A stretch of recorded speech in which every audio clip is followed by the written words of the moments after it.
So, good day, ma'am. I am Alizar Bantas from BSN 1C, your student nurse for today. So, today, I'm going to perform the assessment in the abdomen. So, equipment needed is stethoscope. So, first, assess the client physical and psychological aspect before and during the examination. Rationale, to allow healthcare provider to gather complete data about client health status. So, ma'am, okay lang po ba kayo? May nararamdaman po ba kayong masakit? As of now po, wala po. Okay.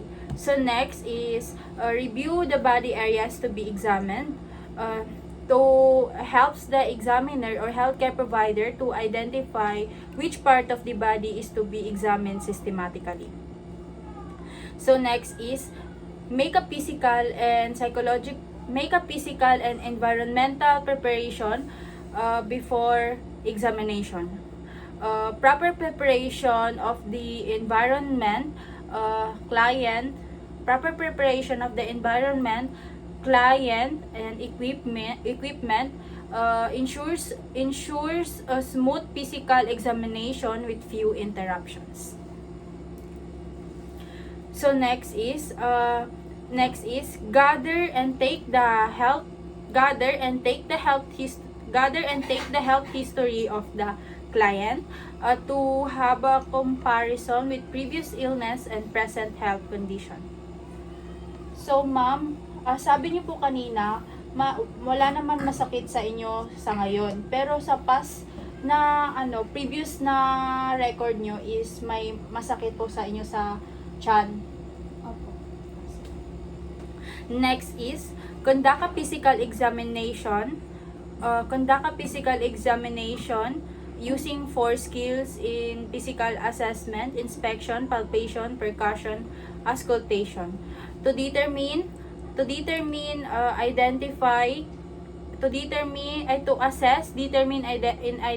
abnormal findings in the body system.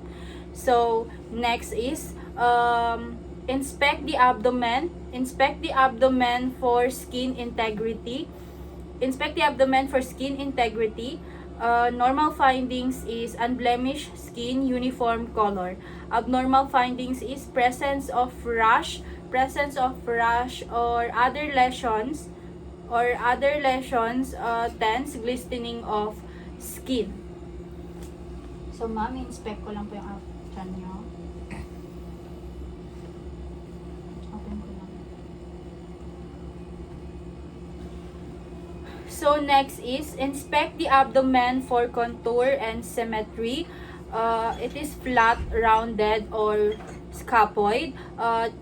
Abnormal findings is distended.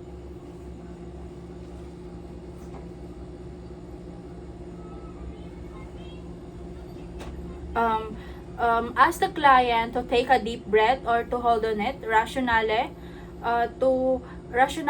this makes an enlarged liver or spleen more obvious. No evidence of enlargement of liver or spleen. Abnormal findings is evidence of enlargement of the liver and spleen. Ma'am, mag-take a deep breath lang po tayo. Inhale, exhale.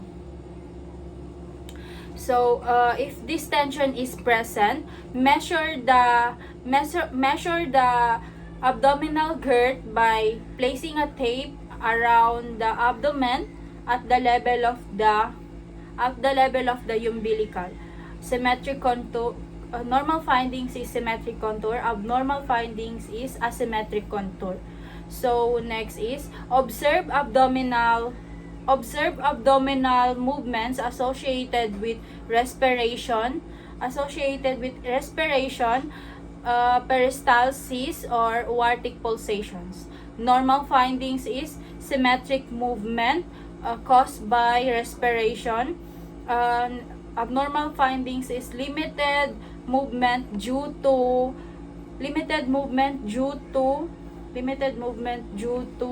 pain or disease process. Observe ko lang po, ma'am. So, next is So next is warm the hands and the stethoscope diaphragm, then auscultate the abdomen. Rationale, cold hands and a cold stethoscope may cause the client to contract the abdominal muscles.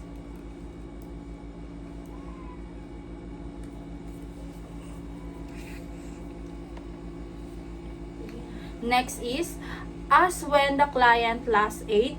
Rationale, shortly after or long after eating, bowel sounds may normally increase. Ma'am, kailan po ba kayo last kumain? Mga 1 hour ago po. Okay. Next is, place the diaphragm of the stethoscope. In each of the 4 quadrants of the abdomen. Rationale to assess all areas of the abdomen.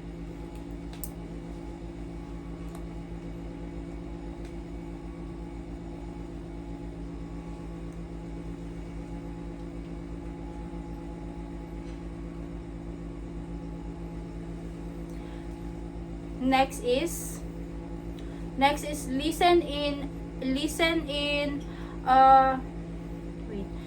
listen for active bowel sounds. Normal findings is audible bowel. Sounds consist of clicks and sounds consist of clicks. Abnormal findings is hyperactive bowel sounds.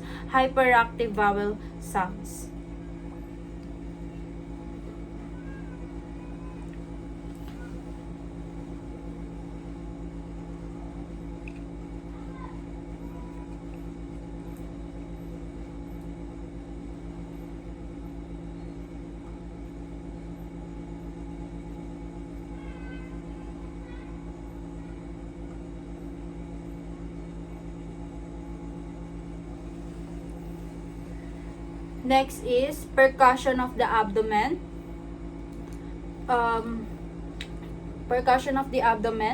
Palpate areas in each of the 4 quadrant. Normal findings is tympani over the stomach and gas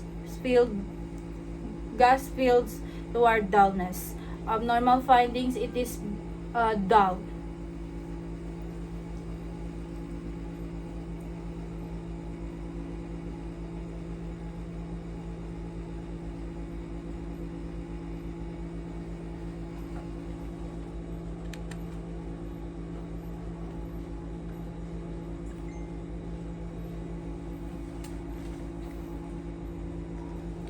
Next is warm hands and perform light palpation first to detect areas of tenderness and muscle guarding. Rationale, cold hands can elicit muscle tension and thus impede palpatory evaluation. Normal findings is no tenderness. Abnormal findings is tenderness and hypersensitivity, superficial masses.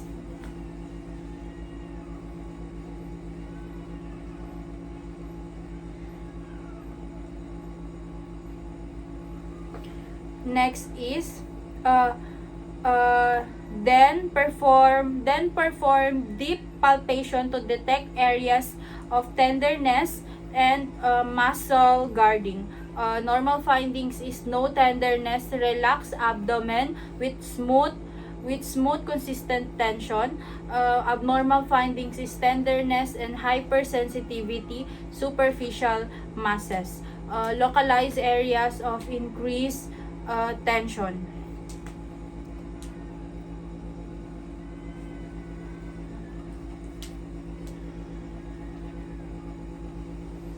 Next is palpate the bladder above the symphysis pubis to detect urinary retention. Normal findings is not palpable, no distension. Abnormal findings is palpable and distended.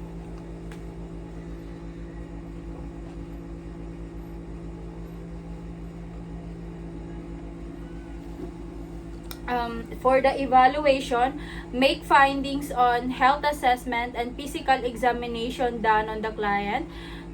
These are important data to convey to the physician to aid in the diagnosis of the patient. Document and report any pertinent found during pertinent finding found during the assessment to appropriate personnel. Rationale to provide accurate data in the care of the client. So that's end my return demo for the abdomen. Thank you, ma'am.